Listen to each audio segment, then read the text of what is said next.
Evening, everybody. Hello. I'm here. It's 8 o'clock, just after, and we're going to read tonight after 32 days. This is the 33rd day straight. No stopping, which shows you the lockdown has been going for over a month now. Walking on Cinders, my novel, 10 years old this year in May, so next month, and we're at the last chapter. So this is going to end as it began.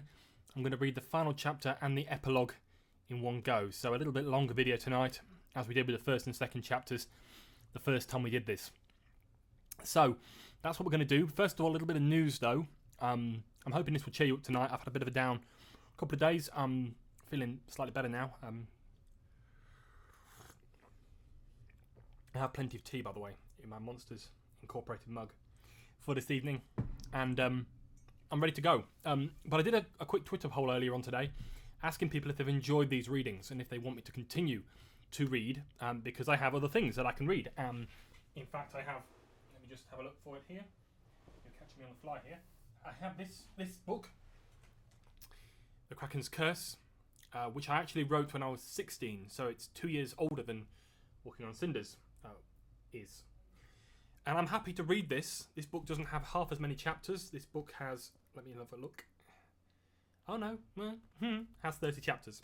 So I would read this book if people want to, and the consensus seems to be that on Twitter people do want me to keep reading. So I'll do it again for another 30 days because I'm sure that we'll still be in some semblance of an isolation at that point too. The other thing that I'll do tomorrow night is read something very special, and that is a chapter from a new book that I'm working on right now, a new novel. No way is it edited or anything like that. It's just completely off the page, so it's as it is. But I want to tell you a little bit about it and read a little bit from that tomorrow. That's tomorrow night, so do tune in for that. But for now, here we are with the final chapter of Walking on Cinders and then the epilogue. In the days that followed Lieutenant Beerchamp's visit, Chris's condition improved greatly. Both the conversation and the mental stimulation of putting pen to paper had given substance and meaning to the dark days spent alone in the ward. Amy was visiting more frequently too now, when she had no reason to check on the ailing soldier. Often she would spend her breaks and lunchtimes at her patient's bedside, always deep in conversation about the present and the future. They were on very good terms. It was a shock to Chris when, less than a fortnight after the lieutenant's visit, his condition was considered stable enough to be transferred to a hospital in London. But he didn't leave without saying goodbye. One lunchtime, while Amy was perched on the end of his bed and they were discussing something entirely unimportant, a clerk entered the room carrying a bunch of red roses. "I will never leave you, Amy," he said simply, watching her stunned expression fade into a smile. "I won't let you," she replied, suddenly jumping up from the bed and leaning over to take the soldier's hand in hers. "I'll keep in contact with my colleagues in London, and when it's time for summer break, I will be coming to hunt you out." Chris smiled, happy in the fact that he had made an impression. Her visit the following summer would give him something to look forward to. When he finally arrived back in London, Chris was tired. He knew now how weary travellers felt when they finally touched down in the ancient metropolis. It was like coming home after a long time away. The city was busy, far busier than Chris remembered it when he had left several months ago. Now there were hovercars on the streets again, with Londoners safe in the fact that the war in Europe was over. And even the hospital felt more like home. Although not as clean and pristine as the French equivalent, there was a real willingness to do good here by those who had been injured in the conflict. The doctors and nurses greeted him as they passed by, and many stopped to talk. But now that his condition was improving, Chris Aston didn't need to spend all day in bed. From the ward of the London hospital, a world of possibilities existed. Most mornings he was bundled into a wheelchair and joined by one or other of his friends. Together they had visited the Houses of Parliament and Hyde Park, places Chris knew well and which reminded him of happier times. Ewan, being the more personable as he was, even managed to escort the ailing soldier on tours of the nearby Many Chocolate Factory, one of the most prominent theatres and arts venues in the city, but now disused. On occasion, Jennifer would meet them in the city too, taking a break from her negotiating the end of her contract and completing her final performances. It was a lengthy process, but it meant she could start afresh, shelve her life as Miss Marmalade once and for all. It was a Friday, a week after Chris had transferred, and with the others at his bedside he felt strangely reflective. "So, they sent him down for at least 20 years, eh?" he asked Ewan, who was sitting beside him on a three-seater sofa, cuddled up next to Jennifer. Each had a large mug of hot chocolate, an enjoyable way to keep warm on such a winter's day. Yeah, his friend replied. It was as simple as that. He didn't seem to have that good of a lawyer, didn't present any witnesses. Well, I guess he would be a little hard for him, Chris continued with a smile, considering most of them would be on a government blacklist for crimes against the nation. Even as he said this, he chuckled to himself, amazed at how they had struggled through the situation. I guess they've taken him to where he belongs now.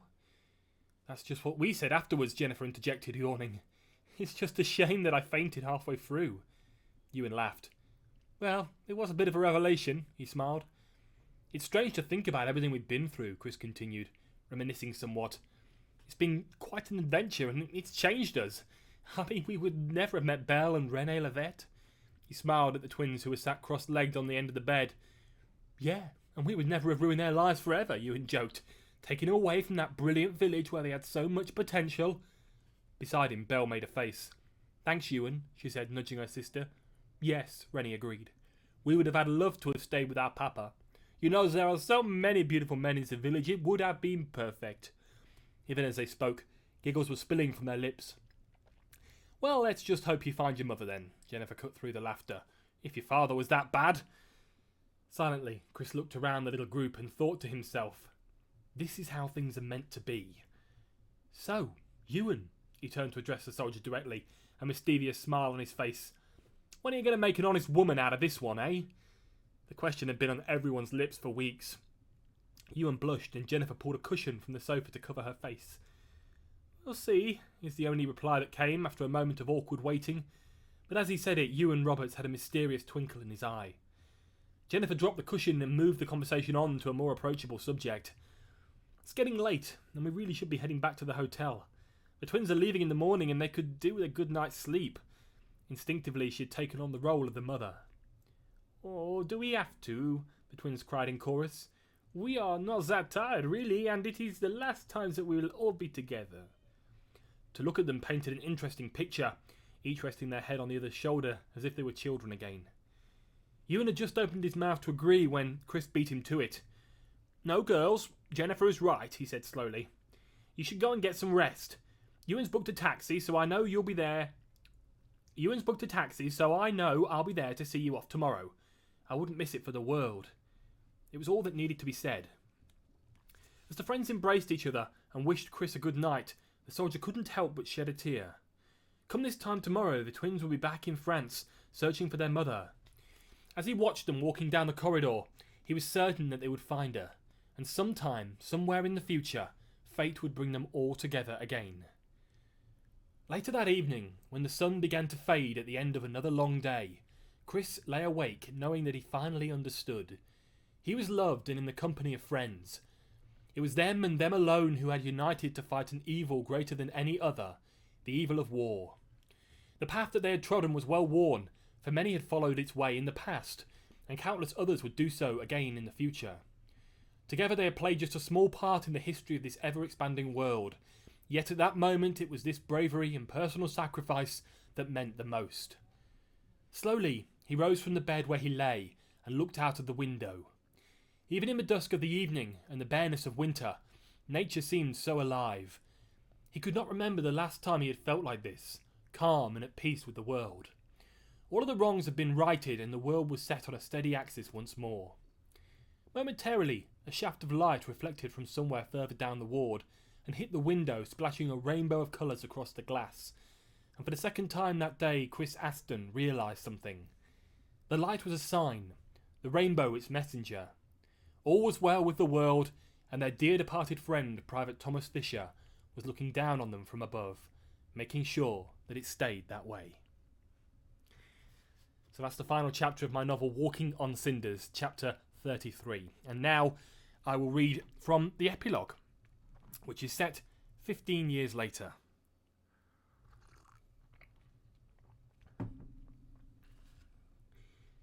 Epilogue, 15 years later. They say there is a corner of some foreign field that is forever England. It was in the fields of Flanders where so many thousands fought and died during the First World War that the poppies grew. And between the hills of a chain de pews God laid his hand upon one man from the United Forces. Weak in body but strong in mind, he carried the weight of his country heavy upon his shoulders. If you were to walk through the streets of a rural village in the very heart of these historic isles, many things would go unremarked. There is a market there, only on Tuesdays, and the villagers hold meetings, dances, and band concerts in the village hall. At the top of the hill, Regimental Road, stands a house proud and aloof in the midday sun. It is a white house, with dark shutters over the windows. The garden behind stretches far into the distance, and the flowers grow tall in the warm spring sunshine. There are berry bushes and a vegetable patch behind the conservatory, where carrots and potatoes grow in neat rows. As summer arrived, the grass was cut neat and the children began to play outside. There was a girl and a boy living in the house, and they ran, with their tiny feet pattering around the great oak tree, which marked the centre of the garden. They continued around and around like the proverbial rings of roses, until they fell down dizzy upon the soft earth. And then came the call of their parents, starting way off in the distance but growing closer all the time. "Annabelle! Annabelle Jane!" came the soft female tones that were immediately mixed with a deep male voice, shouting "Jack!" "Coming, Mummy and Daddy!" the children called in chorus, springing up from their sky watching. These children had all the youthfulness and exuberance that they needed, and their parents were happy to let them explore what to them was the wilderness of the garden. "Now you must remember, sweetie," came the female's voice once again as the young girl bounded into her mother's arms, "that we're going somewhere very important today. It's like a special kind of birthday for one of Mummy and Daddy's old friends." The child smiled as her mother tried to keep from her daughter the real truth of the day. She wore her hair long, gold upon her shoulders, and she was a little shorter than her husband, with big blue eyes that had faded but remained piercing. The young boy held tightly to his father's hand, and they made their way up past the side of the house and out into the street. "Oh, Jennifer," the father whispered, keeping his voice from drifting towards the child's ears. "It all seems so very real still. Can it really be 15 years? It's been so hard not to think about it." "I know, Ewan dear," this time the mother spoke, quietly reassuring him. "But we have to honour the memory. It's up to those of us who made it out alive to remember the sacrifice." For a little while the couple walked with their children in silence, remembering the fondest of times they had spent together in the years since, before together they turned the corner at the end of the street and headed on their way towards the community hover park which the whole estate shared. The transport network of the historic Isles had never been great. Hover power was easy for those who could afford it, while public transport had always been somewhat of a second-rate business. But for those who wished to use it, there were trams and great stretches of network lines that ran all over the country. However much they were feared, and however often they broke down, the trams were always there, and today was special. The People's Council knew that the anniversary of independence was one of great importance, and so they had laid on the official People's Tram, free of charge for the occasion. Chris and Amy Aston boarded the little tram in Coventry, a green and prosperous suburb of the city. Chris and Amy Aston boarded the tram in Little Coventry, a green and prosperous suburb of the city itself, and they found that they were the only ones seated in the first-class carriage. "Very nice," Chris muttered, leaning on his walking stick and peering out of the far windows. He was holding hands firmly with his wife, and they both knew that this journey would be an enjoyable one. For the children, now aged 9 and 12, and almost 14 years, the children's carriage had been laid on further down the track, with all the latest holographic movies and interactive software. There was even a PlayStation 3, something Michael referred to as vintage. And so Dylan, Michael and Emma were happy, as Chris and Amy, sharing a cuddle in the first-class carriage, were too. Chris had been through a lot in the 15 years previous. The battle and his subsequent hospital stay had left him with a variety of problems, and in the year that followed his return home, he had endured both major and lengthy surgery, which had resulted in a reduced sense of feeling in his right leg, and meant he would never again be able to walk without the support of a stick. He had always suffered from the return of haunting memories of his time amongst the chained pews, and he often heard voices and saw the faces of those who had not been so lucky. Chris had support though. Jennifer Roberts had studied hard in the years since the war ended, attending a university to tackle a new challenge, the study of medicine. Soon it had paid off, and she was now the leading surgeon at the historic Veterans Hospital in the Midlands, which had been set up in her husband's name. and she had been an immense source of guidance for Chris. She no longer performed, at least not professionally, and it was because she remembered and knew how it felt that she and Ewan were the only ones who could possibly have become Emma's godparents. But Amy was all that Chris needed. She and the children offered a chance to start life afresh, and now that he had acquired a part-time charity post with the Royal Military Legion, things were starting to look up. The gathering which took place at the memorial site was a sombre affair. For where friends and family and old comrades gathered, sadness would surely follow. The monument in question, which detailed the names of those who had been killed during the fateful month in the chained pews, was draped with flowers. It was a heart-wrenching sight. They were here to celebrate the life of Private Thomas Fisher, 15 years after everything had happened, 15 years after they had fought for so much and lost so much more. They had done this before. In the intervening years they had attended both the funeral of the late Major General Sir Adam Dutale, laid to rest with full military honours befitting the part he had played in the Third World War, and the lesser-known David Smith, stripped of military rank and released early from prison due to health complications. Ewan, Jennifer and the children arrived first, climbing out of the hovercar to look upon the scattering of barely recognisable faces. The others were not here yet. Ewan hoped they would arrive soon. A lot had changed in the 15 years following the end of the Third World War. It had in fact taken a further 2 years after fighting had ended in the mountains of France for all war zones across the world to fall silent. There was a new period of peace then, declared by the UN some 2 months later, and soon the Earth was in a more prosperous position. Things had turned almost full circle, with each country now controlling its own borders and voting on a government that would rule from home. Redemptive payments were indeed brought in against those countries which had once been part of the reformed regime. A great deal of their land was divided up between those on the United Front. Things were better, and the historic Isles were a far more peaceful place. However, it would take the arrival of the 15th anniversary for an inquiry to start into the war, and indeed for the UN's involvement in the conflict to officially begin. For a moment Ewan was silent. Together with his wife and children, he had walked up the path that led past the church and towards the memorial. But now he stood alone before the names of his comrades, while Jennifer held tightly to the hands of their children. There it was, in simple lettering. Private Thomas Fisher, United Army of Great Britain, killed in action, chained to pews, France. The soldier felt a tear well in his eye, for he wore the same uniform that had been issued with him on the day, and slowly he waved his hand in salute to his departed friend. It was as he did so that he felt a clammy grip on his shoulder, and turned around to see the face of a dear friend. "Chris," Ewan smiled, looking his friend up and down. "How are you?" They shook hands, and Ewan realised how much his friend had aged since the last time he had seen him. He looked a little weak, and although they were all still growing towards their late 40s, the stick that Chris used to support his weight made him seem older than he really was. "It's good to see you," Chris replied, looking beyond his friend and towards the monument. "It really doesn't seem like 15 years since it all happened, does it?" For a moment they stood there in silence and looked at their friend's name, and then at the flowers which lay below. Behind them, Jennifer and Amy were deep in conversation, while the children ran around them in circles, playing tag in the churchyard.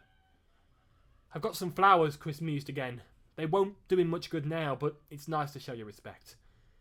Ewan nodded, and together they walked back towards their group, as the wives produced 2 beautiful bouquets. "The service will begin soon," Jennifer called when the men had placed their flowers at the foot of the monument and nodded respectfully. "We'd better be going inside." Inside the small church, the pews were already beginning to fill. Here were many faces that neither Ewan or Chris recognised. Perhaps they were distant family members, old colleagues or staff employed by Thomas, or even villagers who merely wished to pay their respects. For those who had fought with Private Thomas Fisher, there was reserved seating at the front of the church. Chris, Ewan and the others took their places on the left. The children were surprisingly understanding, quiet and sombre. They did not say a word. Opposite them, on the other side of the church, were a group of 3 ladies who were quietly chatting to each other, unaware of anything that was going on around them. They were dressed in dark colours, and for a moment Chris stared. Eagerly he nudged the others. Those sitting opposite seemed strangely familiar. "Ewan," Chris whispered, looking from his friend to the women and back again. "Are they—" Ewan concentrated hard and wondered why on earth they seemed so familiar. The one in the middle seemed very old indeed, rather frail, and she was flanked on either side by younger women who looked no older than 35. And it was then that they turned around and Ewan froze. "Chris, it's Rennie and Belle," he said, amazed at how the girls had grown. They suited their features now, and over time their hair had darkened so that it highlighted their faces. One thing was still certain though, they remained unmistakably identical. "It's been such a long time," Chris replied, amazed as their respective wives began to wonder what all the commotion was about. "But who is the lady sitting with them?" He paused for a moment, thinking about everything that had happened, and in particular their final conversation. "No, it can't be." "Yes, it can," Ewan smiled, already beginning to move from where he sat. "It looks like they finally managed to find their mother after all." Quickly he beckoned for the others to follow him towards the opposite side of the church before the service began, and soon they were reunited with long-lost friends. "You and Chris and Jennifer," they cooed, delighted. "We were beginning to think that you were not coming." They smiled together, the same expression that took the others back so many years. "How could we miss an occasion like this?" Ewan replied, quickly embracing both girls in turn before looking down upon their aging companion. Even in her old age she showed the signs of fading beauty. "So," Chris asked before anyone else could protest, "how are things?" Sometimes the question sounds so silly, but it was all he could think to say in the circumstances, and it opened up a world of possibilities. "Well," Rennie began, flicking her hair back behind her ears, "as you can see, we found our mother." Her response was matter of fact, but everyone knew she was pleased beyond words. But it took a lot of searching. Jennifer seemed not the least bit surprised, for all along she had been telling both Ewan and Chris that the girls would succeed if their hearts were really in the task. And now the aging lady was smiling and looking around the happy faces that made up the rest of the pew. She began to speak in her native language, her lips moving slowly over every other word. "She says that she has heard so much about all of you," Rennie translated. "She wants you to know that you did what you did all that time ago. It was a miracle. She says she moved a long way away from the village and it took over a year for her beautiful daughters to track her down." "Chris has told me so much about you two," Amy interjected, looking from Rennie to Belle and back to their mother. "He was not wrong when he said you were beautiful, but he forgot to mention how troublesome you were to him." She smiled happily, and the twins knew it should all be taken in jest. "Oh, we had to be here," Belle continued, "to honour the memory of our friend. And Mama, she wanted to meet you all, especially after she found out that Papa had passed away." Chris's face dropped, but the girls' smiles didn't even falter. "Don't worry about it. It is like the things have come right. Belle has been married nearly a year now, and in a few months' time I will be doing the same. We can return to our home and finally be happy." It felt as though this was all they needed, and it tied up any loose ends in their story. Ewan and Chris's spirits were lifted by the reunion, and the thought that they were all invited to the wedding and that they had now vowed to keep in regular contact was enough to see them through the whole day. Their emotions lifted, and then they fell. But it had to be so if they wanted to honour the memory of their friend. The service was remarkable. To be part of it became a real privilege. The vicar honoured not only the memory of Thomas, but the memory of all the men who had perished that fateful month 15 years ago. Together they sang hymns and bowed their heads for the Lord's Prayer. And when it was all over, they gathered silently around the monument and paid their respects to those who had given so much. And then, as with so many things in life, they parted. The small crowd dwindled as each left to resume their lives. Perhaps they would meet again, through children or grandchildren, and talk of history and family stories. One thing was certain, though. When that same group of friends who had fought together in the chamber pews all those years ago said their goodbyes and headed home, somewhere in the back of their minds, they knew the story would not be confined to the history books. For now they had families of their own, and they would be sure to educate their children and pass on their memories. Thomas would not be forgotten, and neither would their sacrifice. It was all such a long time ago, but there remained many years of happiness still to enjoy, and peace and freedom in which the friends would live them. And so that is the end of my novel, Walking on Cinders. It's been around 32 days of reading every night, a chapter a night. I really hope that you have enjoyed me reading this novel. I have a couple more pages just to read you, all about London and the Chamber Pews. I mean, you'll know this, but I think it's quite nice to read. These are at the end of the book. London is one of the greatest cities in the world. The capital of England, the United Kingdom, and a major settlement for 2 millennia, Greater London is home to some 9 million people. The city is one of the most diverse in the world, with 300 languages spoken and a wide range of cultures and faiths. Such diversity produces the widest selection of restaurants and eating houses anywhere. With traditional and modern attractions, London draws millions of visitors every year to Buckingham Palace, the Tower of London, St Paul's Cathedral, Big Ben and the Houses of Parliament. The city's world-class museums and galleries are some of the most modern, from the British Museum to the Royal Opera House and the London Eye, the world's largest observation wheel. Retail therapy is also world-class, from Oxford Street's department stores to the exclusive shops of Bond Street and Mayfair and the markets of Portobello Road, Camden and Borough. In the West End, home of London's Theatreland, the city hosts the highest level of commercial theatre in the English-speaking world. There have been playhouses in London since 1576 and in the West End since 1663, when Sadler's Wells Theatre opened as Music House to perform opera. Nowadays, many millions of tourists see plays and musicals in London's West End every year. In 2012, London hosted the Olympic and Paralympic Games. For more information, visit london.com. The Chain de Pews. The Chain de Pews is an area of outstanding natural beauty, running north-south through the Auvergne region of the Massif Central in France. The chain is a line of mountains that are extinct volcanoes. Formed 10,000 years ago, the chain is 40 kilometres long and made up of cinder cones, lava domes and volcanic maars or craters. A pew is a volcanic mountain with a rounded profile, and the Puy de Dôme is the highest lava dome in the region.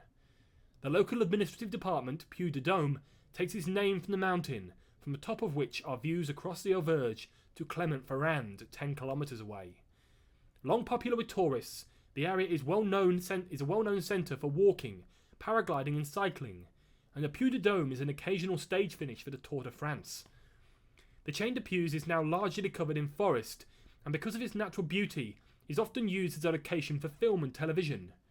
In pre-Christian Europe, Puy de Dôme was also a spiritual place, and the ruins of the Gallo-Roman Mercury Temple can still be found near the mountain's peak. The Romance language Occitan was once spoken here. For more information, visit francethisway.com. So that is my novel, Walking on Cinders. Really hope you've enjoyed the last 32 days or so of reading.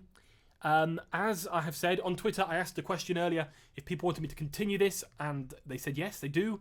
So tomorrow night I'll be back at 6 p.m. and I will read you something very special from a new book that I'm working on right now, and I really hope you enjoy it. Good night, everybody.